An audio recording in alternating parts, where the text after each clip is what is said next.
Hey everybody, it's Chris, back with another review for the Blue Collar Beer Gourmet. If this is your first time at my channel, welcome.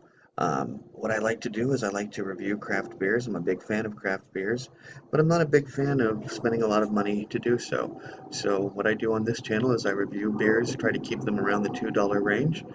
And if you like what you see here, please be sure to like, comment, and subscribe. Okay, today's selection is the Brewers Pale Ale Nelson Hop Blend from Brewing, Anchor Brewing out of San Francisco. I did a little bit of research on this beer, discovered that it's not actually available anymore. As this is the Nelson Hop Blend, there's a whole series of these. I forget what the current one is, but the description here is the Nelson Hop Blend has a bright citrus peel and fresh hop aroma balanced with a slightly sweet finish. Brewer's Pale Ale is a aromatically complex, double dry hopped American Pale Ale. Now, I'll give you the quick stats on this. This 12-ounce bottle I paid $1.84 for. Normally it's $1.99.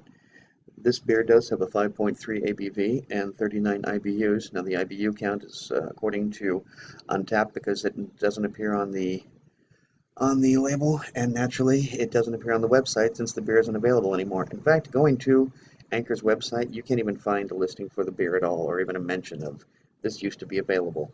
So I have no idea how old this beer is. I'm not exactly certain when they stopped making it, but clearly it's probably not that fresh. But we'll see. We'll see.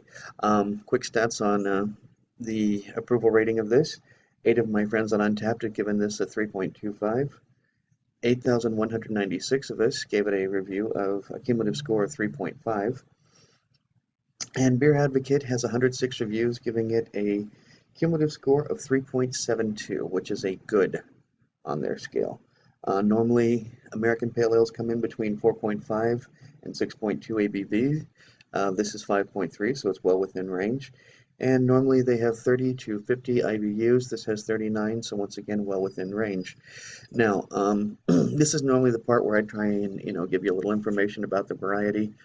But the truth about the American Pale Ale is it is such a huge, wide open scope. I mean, it's difficult. Anything from low mouthfeel to high mouthfeel, overly boozy, complex, simple, you name it. Just about every adjective you can find in the thesaurus can use to be to describe an American Pale Ale. It's just one of those almost catch-all categories. So I'm not even going to try to bother to go into the history of the American Pale Ale. Suffice to say, it did spring from the British Pale Ale, and keeping my bottle caps for my friend Kelly. Kelly, if you're watching, keeping as many as I can. So, it did spring from British Pale Ales. It does use pale malt, but beyond that, anything from super hoppy to super fruity to super hoppy and fruity. And be quiet, Kitty. Kitty wants in, but she's not getting in right now. She's going to have to stay out here with me and enjoy some beer. And already I'm getting a super hoppy aroma. Wow, wow, wow. And that's the thing about pale ales. American pale ales, I gotta be honest with you, sometimes it can be almost impossible to distinguish an American pale ale from an IPA because there's just such that hop presence. Now, as you can see, this has got super duper amounts of head. I'm going to describe that as a medium high carbonation. It is high, but not overly high. The head seems to be rather resilient. And I do smell a lot of wheatiness. I also smell kind of booziness. And I did not make mention, but this is in fact a British pint glass. I used a British pint glass for an American Pale Ale because, as I said, it's a variety that did spring from the British varieties. So there you have it. You are seeing pretty much the color that this is. It's slightly more golden than what you're seeing on the camera, but not much. You're really largely seeing exactly what we have there. I'm gonna give this the beard whiff and see, or the beard swipe, and that's just more hops right there. So bring the nose, or my nose straight to the glass. A little bit of fruitiness, but honestly, what I smell more than anything is just hop, hop, hop, hop, hop. So, and another thing I gotta say, in all sincerity, and I'm not gonna let this jade my perception of this beer, but the fact that this only had a cumulative score of 3.5 on Untapped and a 3.72 on Beer Advocate, kind of strange, because normally Anchor beers are very well received. So, anyway, as I said, I'm not gonna let that cloud my judgment. I'm gonna dig into this and see what we think. Cheers.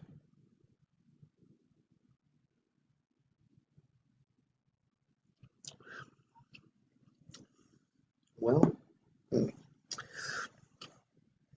tastes kind of boozy.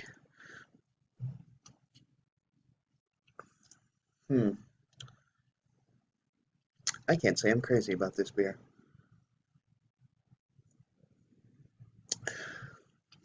In fact, I can't even say that it's very good. It's not bad, but it's certainly not good. Um, I'll describe that as probably a medium-low mouthfeel. Kind of an alcohol burn, which is surprising considering it's not even a full 6-point ABV, but I'm not getting a lot of citrus in this. Mostly what I'm getting is just a very beer taste, you know, just that base beer. Um, hmm.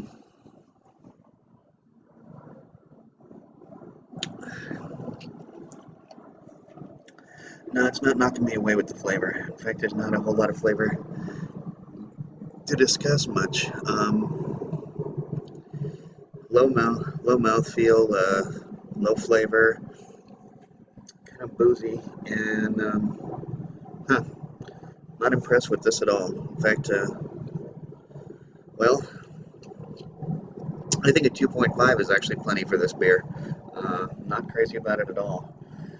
So, yeah, of course, you know, I don't normally review a beer and say, hey, you can't get it anymore. But I guess you can get it, if depending upon whether your retailer is willing to still keep it on shelves. As I said, there's no brewed on or brew or best by date. I just know that it's no longer in production, and maybe that's not such a bad thing. So anyway, you can't always knock it out of the park, and this one, like I said, it's not bad, but it's definitely not good. And I think a 2.4 is more than enough, is more than generous enough for the score on Untapped. So, if you like this video, please be sure to like, comment, and subscribe. And until next time, gang, drink good beer and don't break the bank doing it. Cheers!